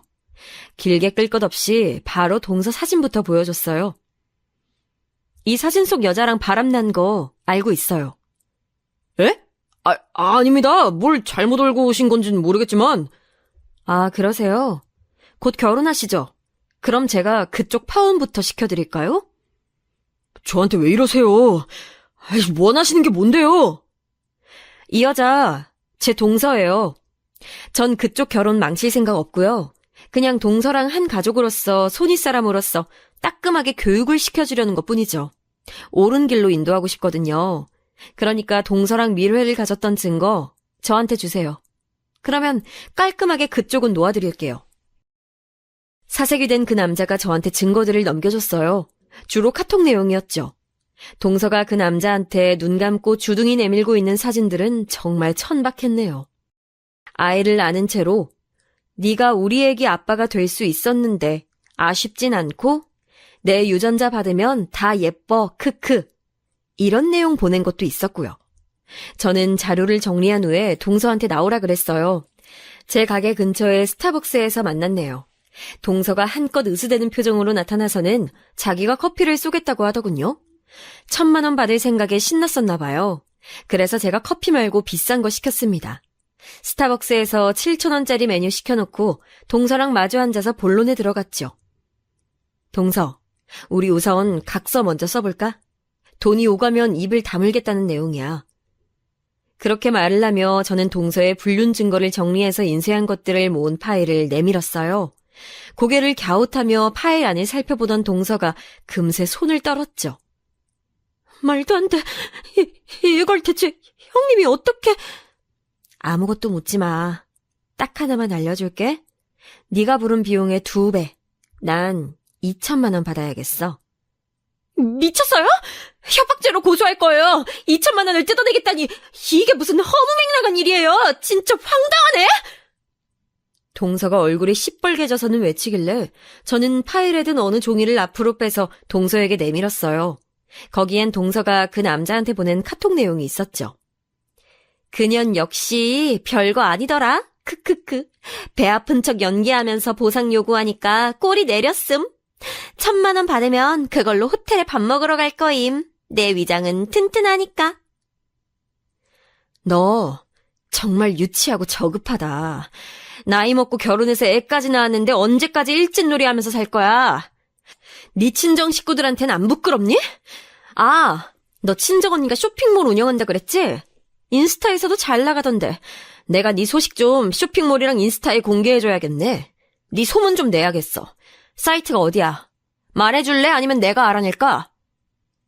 안색이 파리해진 동서가 아무 대꾸도 못하고선 입술만 덜덜 떨어댔고 저는 조용한 일침을 이어갔어요. 왜? 벌써 겁먹었어? 아이 낳아놓고도 세상이 무서운 줄 몰랐던 거야? 너 어렸을 때 학교 다닐 때야 애들 괴롭히고 패고 다녀도 별탈 없었겠지. 그땐 스마트폰도 없었고 지금이랑 사회 분위기도 달랐잖아. 근데 지금은 아니야. 너 옛날처럼 까불고 다녔다간 그대로 골로 가는 거야. 네 애가 커서 네 행적 알게 되면 어떨 것 같아? 나한테 이딴 유치한 수작 부렸던 거 네 애가 알게 되면 행복하겠다. 자기 낳고도 다른 남자랑 놀아난 거 알면 애가 좋아하겠다. 그치? 형님, 제가 잘못했어요. 애한테 그러지 말아주세요. 애는 아무 잘못 없잖아요. 그럼 난 잘못이 있었니? 넌 나한테 왜 그랬니?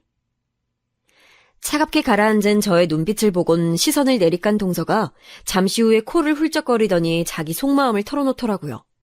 제가 제 힘으로 열심히 앞만 보며 나아가고 가족백이 있기는커녕 가족과 척을 진 사람인데도 멀쩡히 결혼하고 사회생활하는 게 보기 싫었대요. 장사 같은 걸 성공시키는 것도 얄미웠고 부부관계 너무 사이 좋은 것도 꼴보기 싫었다네요. 자기는 아이 낳고 후유증으로 몸이 다 쑤셨고 힘들었는데 출산 전이라서 몸의 태가 멀쩡하게 좋은 저를 볼 때마다 분노가 치밀었대요. 전 제가 그 위치에 오기까지 얼마나 많은 노력을 하며 장사 하나만을 보고 매진했었는지 굳이 동서한테 설명해주고 싶지도 않았어요. 피곤함을 이겨내고 헬스장 다니면서 체력 관리하고 몸매 가꾸는 제 노력을 알려주고 싶지도 않았고요. 말해준다고 한들 저를 향한 동서의 부정적인 감정을 지워낼 수 있을 것 같지 않았어요. 또한 저 역시도 동서랑 가짜 화해를 하며 잘 지내고 싶은 마음 따위는 없었기 때문에 냉정하게 말했죠. 이체한도 얼마야? 오늘 다 못 보낼 거면 내일까지 2번에 걸쳐서 입금해주면 좋겠는데 그래야 서로 신용을 지키지. 너무 걱정하지 마. 내 입 막는데 2,000만 원이야. 그걸로 가정의 평화도 애 동심도 지킬 수 있어. 합리적이지? 전 동서가 마지못해 고개를 끄덕일 때까지 기다려줬다가 각서의 내용을 쓰기 시작했죠. 저를 바라보던 동서의 기죽은 눈빛, 그건 제대로 잘못 걸렸음을 알고 후회하는 기색이었어요. 유복한 환경에서 자라나 스스로의 연민에 취해 성질 더러운 동서 같은 사람 따위가 원치 않게 어렸을 때부터 정신력이 단련된 저를 이겨낼 수 없었던 건 어찌 보면 당연한 이치였네요. 전 진짜로 동서로부터 2천만 원을 받아냈습니다. 그 이후로 자금 사정에 타격이 있었는지 동서가 주기적으로 하는 쇼핑도 안 다니고 심지어는 중고나라에다가 자기 물품 판매를 올리고 있다고 이게 무슨 일이냐며 서방님이 신기해하는 소리를 들었었네요. 서방님께는 마음 같아선 동서의 바람을 귀띔해주고 싶었으나 결국 그렇게 하진 않았어요. 입을 다물겠다는 각서를 쓴 탓도 있었지만요. 서방님의 다혈질 성격으로 동서가 얼마나 일상에서 마음고생을 자잘하게 하는지 짐작할 수 있었기에 그렇게 했어요. 그리고 동서가 앞으로 바람 피울 생각 일절없이 아이한테 충실하겠다고 약속도 했었고요. 바람났던 그 남자 역시도 결혼을 앞둔 사람이었으니 어쨌든 조용히 정리가 된 셈이었네요. 사이 좋고 친밀한 동서지간이라는 건 앞으로 가망없이 사라져버렸으나 아쉽진 않아요. 동서의 헛소리를 더 이상 안 듣게 됐다는 사실이 얼마나 후련한지 모른답니다. 2천만 원은 동서의 아이, 제 시조카가 초등학교에 입학하게 되면 그때부터 선물이든 뭐든 해줘서 천천히 그렇게 써갈 예정이에요.